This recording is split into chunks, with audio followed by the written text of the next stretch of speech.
aliharibu kazini, sijui aliiba. Aliharibu kazini, akamwambia mimi bado natamani kusoma, usiniharibie maisha. Naomba uniache na maisha yangu. Nurani akamwambia siwezi kukuacha, wewe ni mwanamke wa malengo yangu. Akasema mimi hapana, na kazi ya kumtegemea mamangu, nataka nisome. Akasema mimi naondoka. Anaondoka ameenda Arusha. Amerudi leo ni siku ya 5. Jana ilikuwa ya 4.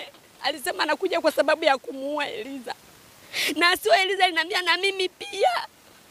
Maneno haya aliyasema akiwa wapi?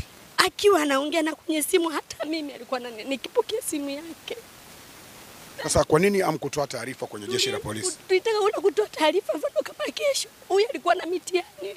Anaamka saa 9, saa 6, saa 7 na kwenye mitihani, ni mwanafunzi mwaka wa mwisho chuo.